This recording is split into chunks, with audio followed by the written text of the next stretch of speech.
Hello, this is Poonam Pawar and welcome back on textbook, जिथं आपण वेगवेगळ्या गोष्टींमध्ये वेगवेगळ्या गोष्टी जाणून घेण्यासाठी वेगवेगळ्या टॉपिक्समध्ये हात घालत असतो. आणि आजही आपण अशाच एका सिरीजचा भाग बघणार आहोत. तुम्हाला माहिती आहे की लास्ट वीकपासून आपण जाणून घ्या खंडांविषयी नावाचा एक सिरीज चालू केलेली आहे. मागच्या भागामध्ये आपण बघितलेलं होता आशिया खंड आणि भाग 2 मध्ये आज आपण अशा खंडाचा तपशील घेणार आहोत जो जैवविविधतेच्या बाबतीमध्ये प्रचंड असा संपन्न आहे. नॉट जस्ट जैवविविधता परंतु नैसर्गिक संसाधने अफाट आहे. सोनं घ्या, टायटेनियम घ्या किंवा मग अगदी डायमंड्स घ्या, मोठमोठ्या प्रमाणात बघायला मिळतात. या सर्व असून सुद्धा इतकी सारी जैवविविधता, इतके सारे नैसर्गिक साधन संपत्ती असून सुद्धा जो भाग विकासाच्या दृष्टीने कायम दुर्लक्षित राहिलेला आहे. नॉट जस्ट बिकॉज ऑफ तिथं नैसर्गिक संसाधनांचा विकास नाही झालेला आहे, तर सर्वात महत्त्वाचं म्हणजे जे मोठ्या मोठ्या कंट्रीज आहेत त्यांनी इकडे जाऊन प्रचंड प्रमाणामध्ये एक्सप्लॉयटेशन केलेलं आहे आणि ह्यातून त्या ठिकाणचे स्थानिक वादविवाद वाढवले आहे. And that continent is nothing but Africa. आणि ह्याच आफ्रिकेविषयी आज आपण जाणून घेणार आहोत. बेसिकली लक्षात ठेवायचं आहे की अगदी इक्वेटर मधोमधून जातो आहे आणि तिथून मग सब ट्रॉपिकल हाय नॉर्दर्न हेमिस्फिअर ते सब ट्रॉपिकल हाय सदर्न हेमिस्फिअर हा सगळा रिजन या ठिकाणी येतो. म्हणजे काय तर मोस्ट ऑफ दी उष्णकटिबंधामध्ये विस्तारलेला हा जो खंड आहे सर्वात गरम खंड मानला जातो आणि त्यातही महत्त्वाचं म्हणजे या ठिकाणी सर्वाधिक जैवविविधतेचा विस्तार का झालेला आहे या संदर्भातली चर्चा आजच्या सेशनमध्ये आपण करणार आहोत. बेसिकली ह्या खंडाविषयी जर तपशील द्यायचाच झाला तर तुम्हाला ह्या ठिकाणी जगातील दुसरा सर्वात मोठा खंड म्हणजे आफ्रिका बघायला मिळतो. म्हणजे काय तर सगळ्यात पहिला खंड आपण बघितला होता आशिया, जो जगातील सर्वात मोठा खंड होता, आणि दुसरा आहे आफ्रिका. 54 कंट्रीजने बनलेला हा जो आफ्रिका आहे या ठिकाणी स्थानिक, वांशिक आणि प्रादेशिक असमतोल मोठ्या प्रमाणावरती आहे. आणि त्यामुळे तुम्हाला या ठिकाणी खूप सारे मिलिशिया ग्रुप्स पण तयार झालेले दिसतात, जे स्थानिक प्रशासन नियंत्रित करताना तुम्ही बघू शकता. या खंडाचा विस्तारच जर बघायला गेला तर या खंडाच्या उत्तरेला तुम्हाला मेडिटेरियन सी बघायला मिळतो, तर दक्षिणेला तुम्हाला अटलांटिक ओशन आणि इंडियन ओशन याचा संगम होताना दिसतो. आणि ह्याच ठिकाणी अगदी दक्षिणेला आहे केप ऑफ गुड होप, ज्याला वळसा घालून वास्को दी गामा आपल्या भारतामध्ये आलेला होता. याच्या पूर्वेला आहे इंडियन ओशन आणि वर गेल्यावर तुम्हाला बघायला मिळतं रेड सी. तर पश्चिमेला आहे पूर्णपणे अटलांटिक ओशन. ॲज वेल ॲज जैवविविधतेच्या बाबतीमध्ये जसं मी तुम्हाला म्हटले की हा वैविध्यतेने नटलेला आहे. म्हणजेच काय तर या ठिकाणी तुम्हाला ट्रॉपिकल रेन फॉरेस्ट जे काँगो खोऱ्यामध्ये मोस्ट ऑफ दी विस्तारलेलं आहे, तिथून ते तुम्हाला अगदी वाळवंटी भाग ज्याच्यामध्ये सहारा, त्यानंतर खाली जर बघायला गेलं तर कालाहारी, नामिबिया हे डेझर्ट सुद्धा बघायला मिळतात. आणि जर तुम्ही पूर्वेकडचा विचार केला तर पूर्वेकडे पडील भागामध्ये विस्तीर्ण प्रमाणामध्ये सवाना ग्रासलँड पसरलेले आहे. आणि हे सवाना ग्रासलँड हे बेसिकली टांझानिया, केनिया, झिम्बाब्वे अशा कंट्रीजमध्ये मोठ्या प्रमाणामध्ये टुरिझम अपॉर्च्युनिटी प्रोव्हाइड करतात. कारण की हीच ग्रासलँड जे आहे हे मोठ्या प्रमाणावरती तुमचे एशियाटिक लायन, चीता, त्यानंतर झीब्रा, जिराफ यासारख्या मोठ्या मोठ्या प्राण्यांना एक हॅबिटॅट प्रोव्हाइड करण्याचं कामं करत आहे. याविषयी आपण जाणून घेणार आहोत. त्याच्या आधी let me be very clear की बेसिकली आफ्रिका खंड जो आहे तो तुटणारा खंड आहे. म्हणजे काय तर कोणत्याही बाजूने हा सम्मिलित होणारा खंड नाही आहे. म्हणजे चारही बाजूंना ह्या खंडाच्या तुम्हाला, ज्याला आपण म्हणू शकतो की दंतूर किनारे जे आहे ते बघायला मिळतात. दुसरी महत्त्वाची गोष्ट म्हणजे जगातील दुसरा सर्वात मोठा हा खंड आहे आणि लोकसंख्येच्या दृष्टीने, एकच मिनिट, लोकसंख्येच्या दृष्टीने ही जगातील दुसरा सर्वात मोठा खंड आहे. त्यानंतर लक्षात घ्यायचं आहे की जगातील दुसरा महत्वाचा खंड, मोठा खंड असला तरी सुद्धा जगातील सर्वात जास्त कंट्री असलेला हा पहिला खंड आहे. एकूण 54 देश या खंडामध्ये बघायला मिळतात.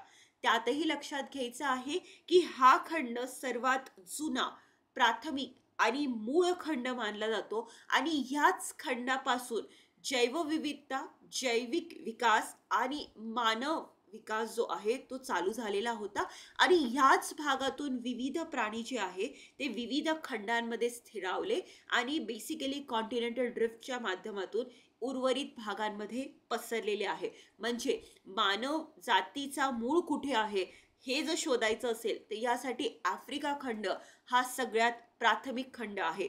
याचं क्षेत्रफळ एकूण 3.03 कोटी चौरस किलोमीटर आहे, जे जगाच्या 20% बघायला मिळतं. या ठिकाणी सुमारे 1.4 अब्ज इतकी लोकसंख्या बघायला मिळते. 54 स्वतंत्र देश या ठिकाणी बघायला मिळू शकतात.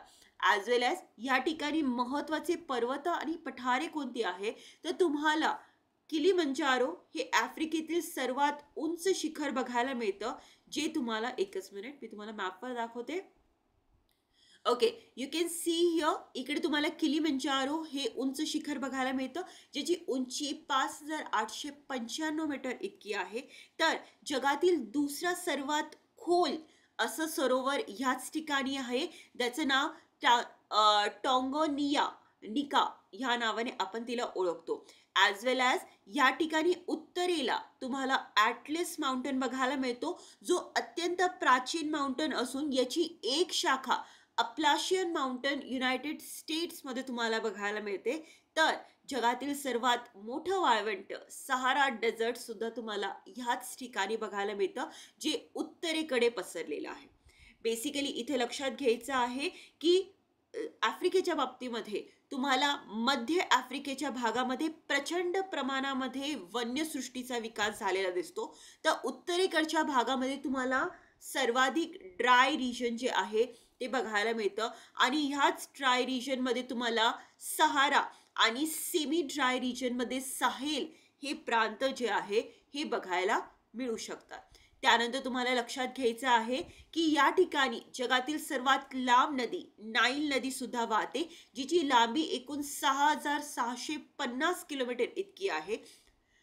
विषुववृत्ताला दोनदा वळसा घालणारी कॉंगो नदी सुद्धा या खंडाच्या अगदी मधोमधून वाहते आणि त्यानंतर ती अटलांटिक समुद्रामध्ये जाऊन मिळते. नायजर, झांबेझी, ओरांज आणि लिम्पोपो या नद्या सुद्धा तुम्हाला ह्याच ठिकाणी मिळतात. यातली लिम्पोपो नदी जी आहे ही सुद्धा ट्रॉपिक ऑफ कॅप्रिकनला दोनदा वळसा घालताना दिसते आणि ट्रॉपिक ऑफ कॅन्सरला दोनदा वळसा घालणारी नदी कोणती जी भारतामध्ये आहे याबद्दल तुम्ही डिस्क्रिप्शनमध्ये लिहिणार आहात. महत्त्वाचे सरोवरमध्ये इथं आफ्रिकेतील सर्वात मोठे गोड्या पाण्याचे सरोवर तुम्हाला व्हिक्टोरिया इकडे बघायला मिळतं. टांगानिका हे जगातील दुसऱ्या क्रमांकाचं खोल सरोवर बघायला मिळतं. पहिल्या क्रमांकाचं खोल सरोवर जे आहे ते तुम्हाला लेक बायकल म्हणून बघायला मिळतं, जे रशियामध्ये आहे. आणि चाड सरोवर हे वाळवंटी भागातील एक महत्त्वाचे सरोवर ठरते. तर ह्याच ठिकाणी तुम्हाला सहारा वाळवंट, जी जगातील सर्वात मोठी गरम वाळवंट आहे, कालाहारी वाळवंट दक्षिण आफ्रिकेतील सर्वात महत्त्वाचे वाळवंट आहे, जे दक्षिण भागामध्ये आहे, दक्षिण गोलार्धात आहे. आणि सवाना गवताळ प्रदेश मी तुम्हाला म्हटली की या ठिकाणी तुम्हाला सर्वात जास्त टुरिझमला स्कोप आहे. याचं कारण असं आहे की या ठिकाणी तुम्हाला मोठ्या प्रमाणावरती जैवसंपत्ती विकसित झालेली बघू शकता. या ठिकाणी तुम्हाला अगदी उष्णकटिबंधीय पासून वाळवंटी हवामानापर्यंत, वर्षावनांपासून समशीतोष्ण किनारपट्टीपर्यंत असे सर्वच वाळवंटाचे प्रकार, सर्वच हवामानाचे प्रकार जे आहे ते बघायला मिळतात. वाळवंटी हवामान तुम्हाला मोस्ट ऑफ दिस सहारा आणि कलाहारी वाळवंटाच्या प्रदेशामध्ये बघायला मिळतं. उष्णकटिबंधीय हवामान तुम्हाला विषुववृत्तीय भागामध्ये कॉंगो नदीच्या खोऱ्यांमध्ये सर्वाधिक बघायला मिळतं. तर समशीतोष्ण हवामानासाठी तुमचा दक्षिण आफ्रिका, मोरोक्को आणि ट्युनिशिया हे कंट्रीज जे आहे या फेमस आहे.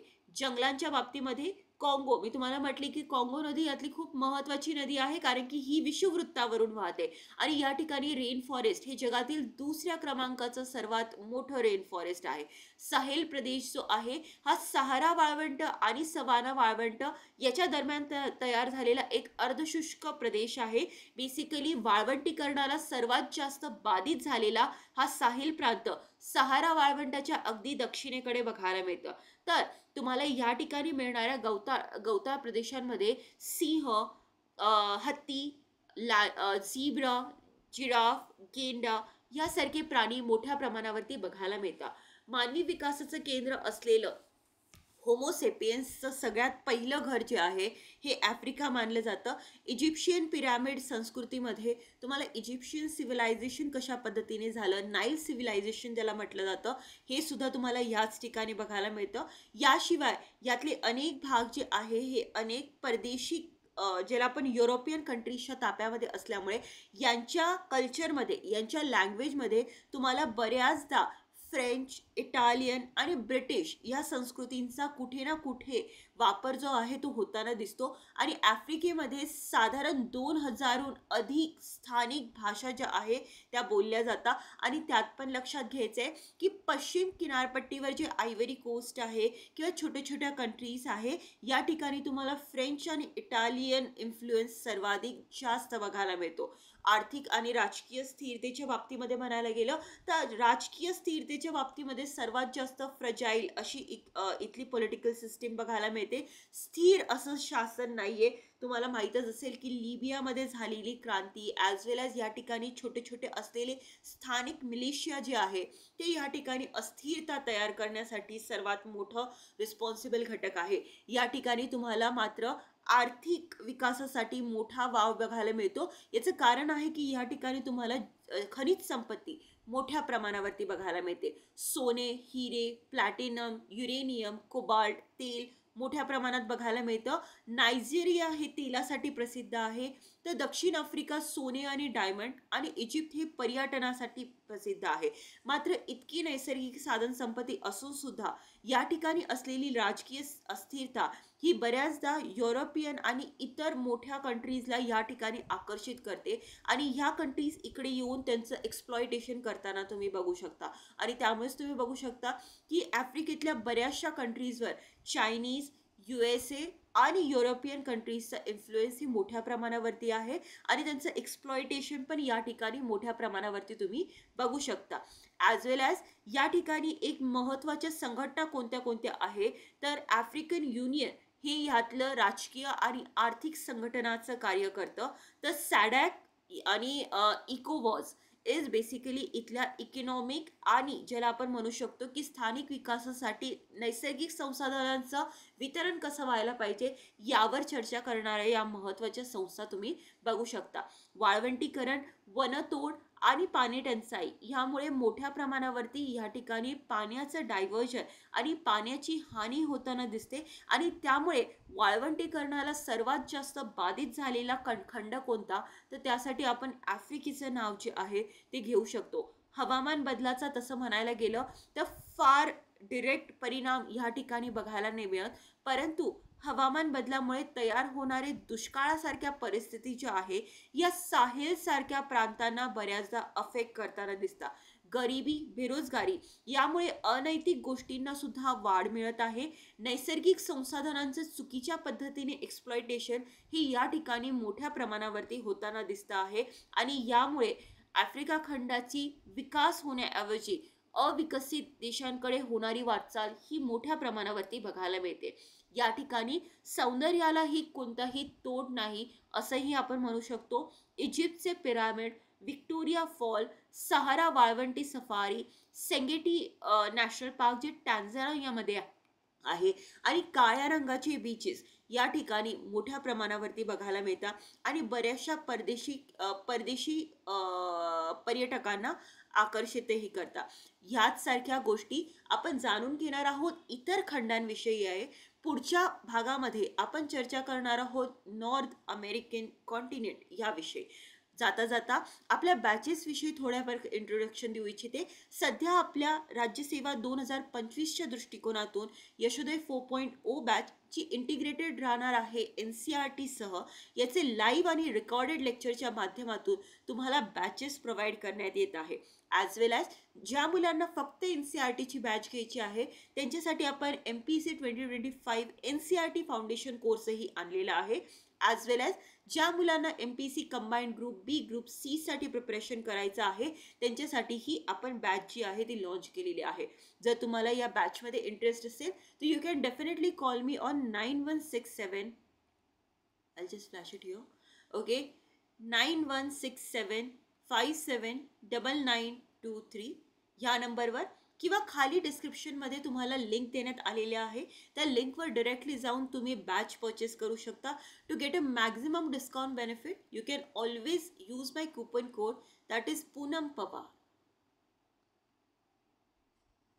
सो आपण पुन्हा भेटणार आहोत पुढच्या आठवड्यामध्ये आणि आपल्या रोजचे सेशन जे असणार आहे ते रोज असतात सायंकाळी 7 वाजता.